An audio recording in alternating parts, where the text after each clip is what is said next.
साथियों नमस्कार। रीट स्पेशल के तहत हम प्रैक्टिस सेट कर रहे हैं बाल विकास एवं शिक्षण शास्त्र के लिए, लेवल फर्स्ट प्राइमरी के लिए, और या जूनियर में भी काम देगा क्योंकि बाल विकास दोनों में ही आता है। तो आइए देखें। तो पहला क्वेश्चन देखें, किशोर का अनुभव कर सकते हैं, यानी किशोर अनुभव कर सकते हैं तो किस चीज़ का अनुभव कर सकते हैं? बचपन में किए गए अपराधों के प्रति डर के भाव, आत्मसिद्धि के भाव, जीवन के बारे में परितृप्ति, दुश्चिंता और स्वयं से सरोकार। तो किशोर दुश्चिंता और स्वयं से सरोकार का अनुभव कर सकते हैं। निम्न में से कौन सा सूक्ष्म गतिक कौशल का उदाहरण है? लिखना, चढ़ना, फुदकना, दौड़ना। तो सूक्ष्म गतिक कौशल का उदाहरण क्या है? लिखना, क्योंकि सूक्ष्म गतिक तो लिखते हैं हम तो सूक्ष्म गति कर रहे होते हैं। शारीरिक रूप से अच्छ बच्चों को सामान्यतः होता है, तो शारीरिक रूप से अच्छ बच्चों को सामान्यतः क्या होता है? डिस्ग्राफिया। तो जिसके तहत वो क्या होता है? कोई भी चीज़ लेखनी नहीं कर पाते हैं, लेखन संबंधी कार्य नहीं कर पाते हैं। आंशिक पुनर्बलन, आंशिक पुनर्बलन से क्या तात्पर्य है? तो सतत पुनर्बलन की अपेक्षा अधिक प्रभावी होता है। यह बात सही है, विकल्प सी सही है। प्रतिभाशाली विद्यार्थी, तो प्रतिभाशाली विद्यार्थी कैसे होते हैं, क्या करते हैं, तो ये हमको बताना है। तो प्रतिभाशाली विद्यार्थी क्या होते हैं, कौन होते हैं? स्वभाव के अंतर्मुखी होते हैं, अपनी आवश्यकताओं को दृढ़तापूर्वक नहीं कह पाते, अपने निर्णयों में आत्मनिर्भर होते हैं, शिक्षकों से स्वतंत्र होते हैं। तो प्रतिभाशाली विद्यार्थी अपने निर्णयों में आत्मनिर्भर होते हैं। सीखने संबंधी निर्योग्यता सामान्यतः, तो सीखने संबंधी निर्योग्यता कौन सी है? हम विकल्पों को देख लें। लड़कियों की तुलना में अधिकतम लड़कों में पाई जाती है सीखने संबंधी निर्योग्यता। अधिकतम उन बच्चों में पाई जाती है जो शहरी क्षेत्रों की अपेक्षा ग्रामीण क्षेत्रों से संबंध रखते हैं। उन बच्चों में पाई जाती है विशेषता जिनके पौत्रिक अभिभावक इस प्रकार की समस्याओं से ग्रसित होते हैं। औसत से श्रेष्ठ बुद्धिलब्ध वाले बच्चों में पाई जाती है। तो इसमें से क्या सही हो जाएगा? उन बच्चों में पाई जाती है जो विशेषता क्या है? जिनके पौत्रिक अभिभावक इस प्रकार की समस्या से ग्रसित हैं। तो इसमें से कौन सा विकल्प सही हो जाएगा? सी। अगले क्वेश्चन की बात करें। वाइगोत्स्की के सिद्धांत का निहितार्थ है, तो क्या निहितार्थ है? प्रारंभिक व्याख्या के बाद कठिन सवाल को हल करने में बच्चों की सहायता, बच्चे उन बच्चों की संगति से श्रेष्ठतम रूप से सीख सकते हैं जिनका बुद्धिलब्धांक उनके बुद्धिलब्धांक से कम होता है। सहयोगात्मक समस्या समाधान, प्रत्येक विद्यार्थी को व्यक्तिगत रूप से दैत्य कार्य कर देना, यानी दैत्य कार्य देना। तो वाइगोत्स्की के सिद्धांत का निहितार्थ है कि सहयोगात्मक समस्या समाधान।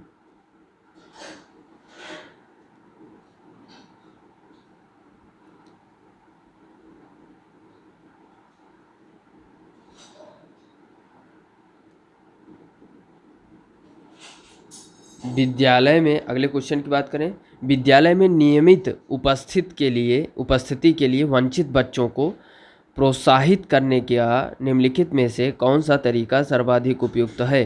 तो जो वंचित बच्चों को प्रोत्साहित करने का कौन सा तरीका सर्वाधिक उपयुक्त है? बच्चों को विद्यालय आने की अनुमति न देने का कानून दंडनीय अपराध बनाया जाए। विद्यालय द्वारा बच्चों को एकत्रित करने वाले एक व्यक्ति को नियुक्त कर दिया जाए। प्रतिदिन घर जो है घरों से बच्चों को लेकर आएँ। बच्चों को आकर्षित करने के लिए प्रतिदिन 5 रुपये देना। आवासीय विद्यालय, तो सबसे अच्छा रहेगा कि आवासीय विद्यालय खोलना। चिंतन के सूचना प्रक्रमण सिद्धांत निम्नलिखित चरण में आते हैं। तो प्रतिक्रिया क्रियान्वयन, प्रतिक्रिया चयन, पूर्व प्रक्रमण, श्रेणीकरण। तो इसमें से क्या सही हो जाएगा? पूर्व प्रक्रमण और श्रेणीकरण और प्रतिक्रिया चयन और प्रतिक्रिया क्रियान्वयन। तो ये हमारा डी सही हो जाएगा। एक बच्चा जो से ग्रस्त है वह सा और वाज न्यूक्लियर, यानी सा को वाज और न्यूक्लियर को अनक्लियर में अंतर नहीं कर पाता। सा और वाज में न्यूक्लियर और अनक्लियर में अंतर नहीं कर सकता। तो वह किससे संबंधित है? तो पढ़ने से संबंधित है, डिस्लेक्सिया। विद्यालय में लिंग भेदभाव से बचने का सर्वोत्तम तरीका हो सकता है, तो कौन सा है सर्वोत्तम तरीका? शिक्षकों द्वारा उनके लिंग पक्षपात पूर्ण व्यवहारों का अधिसंज्ञान जो है भेदभाव से बचने का सर्वोत्तम तरीका है। शिक्षक के अलावा निम्नलिखित में से सभी जो शिक्षक हैं और शिक्षक के अलावा, इसमें से हमें क्या पता चल रहा है कि शिक्षक के अलावा निम्नलिखित सभी को करते हुए समस्या समाधान को विद्यार्थियों के लिए मज़ेदार बना सकता है। तो शिक्षक के अलावा निम्नलिखित सभी को करते हुए समस्या समाधान को विद्यार्थियों के लिए मज़ेदार बना सकता है। तो जब विद्यार्थी स्वयं से कोई कार्य करने की कोशिश कर रहा हो तो उसमें परिपूर्णता आती है, और परिपूर्णता की अपेक्षा करना, यानी तो स्वयं तो सीख रहा है लेकिन परिपूर्णता की अपेक्षा करना, तो यह जो है समस्या समाधान में विद्यार्थियों के लिए मज़ेदार नहीं हो सकता, क्योंकि परिपूर्णता किसी में नहीं होती। हमेशा सीखने की प्रक्रिया बनी रहती है, सीखने की गुंजाइश बनी रहती है। अन्य विकल्पों को देखें तो मुक्त अंत वाली सामग्री उपलब्ध कराने, मुक्त खेल के लिए समय देने, सृजनात्मक चिंतन के लिए असीमित अवसर उपलब्ध कराने। तो उसमें से वही, इसके अलावा जो पहला विकल्प था, पहला विकल्प इसमें से सही हो गया था, हो जाएगा, क्योंकि इसमें था कि बच्चा अपने से सीख रहा है तो परिपूर्णता की अपेक्षा करना, यही इसमें विकल्प ये सही था इस क्वेश्चन के अंतर्गत। अगले क्वेश्चन की बात करें तो सह शैक्षणिक क्षेत्रों में निष्पादन के आधार पर शैक्षणिक क्षेत्रों में निष्पादन के स्तर को बढ़ाने का औचित्य स्थापन किस आधार पर किया जा सकता है? तो यह व्यक्तिगत भिन्नताओं को संतुष्ट करता है और व्यक्तिगत भिन्नताओं के आधार पर किया जा सकता है। निम्न में से अंतः विषयी अनुदेशन का सर्वोत्कृष्ट लाभ यह है कि, तो अंतः विषयी अनुदेशन का सर्वोत्कृष्ट लाभ विद्यार्थियों को के सीखे गए ज्ञान को बहु संदर्भों में अनुप्रयोग करना और सामान्यीकृत करने के लिए अवसर दिए जाते हैं। विद्यार्थियों के पोर्टफोलियो के लिए सामग्री का चयन करते समय का जरूर होना चाहिए। तो विद्यार्थियों के पोर्टफोलियो के लिए सामग्री का चयन करते समय तो विद्यार्थियों का समावेशन जरूर होना चाहिए, तो क्योंकि विद्यार्थियों के पोर्टफोलियो की सामग्री का चयन करना है तो विद्यार्थियों का समावेशन जरूर होना चाहिए। सफल समावेशन को निम्नलिखित की आवश्यकता होती है। तो सफल समावेशन की आवश्यकता कैसे होती है? पृथक्करण, अभिभावकों की भागीदारी, क्षमता संवर्धन, संवेदनशील बनाना। तो सफल समावेशन की आवश्यकता होती है पृथक्करण। वे शिक्षार्थी जो समृद्ध ज्ञान और शैक्षणिक दक्षता की हार्दिक इच्छा प्रदर्शित करते हैं, उनके पास होता है, तो उनके पास क्या होता है? निष्पादन, उपागम, अभिविन्यास। तो वे शिक्षार्थी जो समृद्ध ज्ञान और शैक्षणिक दक्षता की हार्दिक इच्छा प्रदर्शित करते हैं, उनके पास होता है निष्पादन, उपागम, अभिविन्यास। कौन सी विशेषता समस्या समाधान उपागम का विशेष चिन्ह है? तो समस्या कथन में संकेत अंतर्निहित रूप से दिया होता है। समस्या कथन में संकेत अंतर्निहित रूप से दिया होता है, तो यही क्या हो जाएगा? समस्या समाधान उपागम का विशेष चिन्ह हो जाएगा।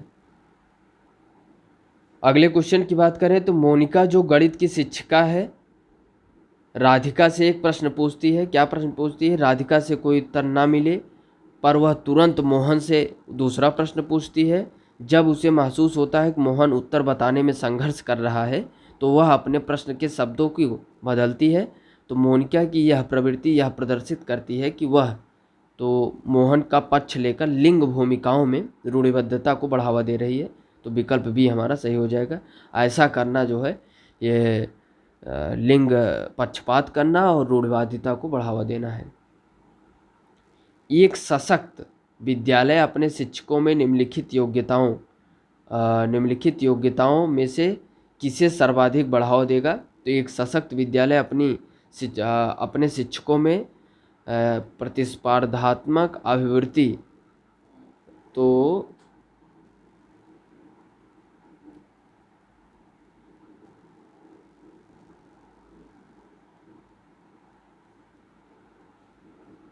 कौन सा इसमें हो जाएगा? प्रतिस्पर्धात्मक अभिवृत्ति। नर्सरी कक्षा से शुरुआत करने के लिए कौन सी विषय वस्तु सबसे अच्छी है? तो नर्सरी कक्षा में शुरुआत करने के लिए मेरा परिवार यह जो है सबसे अच्छा रहेगा। प्राथमिक कक्षा में सकारात्मक वातावरण निर्मित करने के लिए एक शिक्षक को क्या करना चाहिए? समूह गतिविधियों के दौरान समाजमिति के आधार पर उन्हें अपने समूह बनाने की अनुमति देनी चाहिए। सकारात्मक अंत वाली कहानियाँ सुननी चाहिए। सुबह प्रत्येक बच्चों को अभिवादन करना चाहिए। विभेद नहीं करना चाहिए और प्रत्येक बच्चे के लिए समान लक्ष्य सुनिश्चित करना चाहिए। तो प्राथमिक कक्षा में सकारात्मक वातावरण निर्मित करने के लिए एक शिक्षक को विभेद नहीं करना चाहिए और प्रत्येक बच्चे के लिए समान लक्ष्य सुनिश्चित करने चाहिए। भाषा में अर्थ की सबसे छोटी इकाई है तो स्वनिम सबसे छोटी इकाई है। बच्चों द्वारा की जाने वाली त्रुटियों के संबंध में निम्नलिखित में से कौन सा कथन सत्य है? तो सत्य कथन बताना है। यदि एक शिक्षक कक्षा कक्ष में सभी बच्चों की त्रुटि को सुधारने योग्य नहीं है तो यह संकेत है कि शिक्षक शिक्षा की व्यवस्था असफल है। तो यही जो है इसमें से त्रुटियों के संबंध में सत्य कथन है। जो क्योंकि क्या है कि जब तक सब बच्चों की व्यक्तिगत विभिन्नता को नहीं ध्यान में रखा जाएगा और सबकी जो उनकी त्रुटियां हैं और व्यक्तिगत विभिन्नता के आधार पर जो जानकारी हासिल हो उसको जब दूर कर देंगे तभी शिक्षक की शिक्षा व्यवस्था सफल मानी जाएगी। बुद्धिलब्धांक सामान्यतः रूप से शैक्षणिक निष्पादन से संबंधित होते हैं तो मध्यम, कम से कम, पूर्ण, उच्च। तो बुद्धिलब्धांक सामान्यतः उच्च रूप से शैक्षणिक निष्पादन से संबंधित होते हैं। अगले क्वेश्चन की बात करें तो सीखने के लिए आकलन निम्नलिखित का ध्यान है तो किसके सिवा नहीं है? और ये विद्यार्थियों की आवश्यकताएं, विद्यार्थियों की त्रुटियां, विद्यार्थियों की अधिगम शैलियां, विद्यार्थियों की क्षमताएं। तो जो है विद्यार्थियों की आवश्यकताएं का आकलन छोड़ बाकी विद्यार्थियों की त्रुटियां, विद्यार्थियों का अधिगम शैलियां, विद्यार्थियों की क्षमताएं, तो ये सब सीखने के आकलन से संबंधित है। तो ये विकल्प सही है।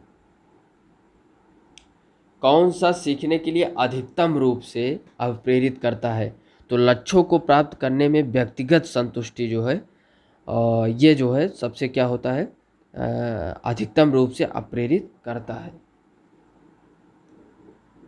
बहुबुद्ध सिद्धांत निम्नलिखित निहितार्थ देता है किसके सिवाय?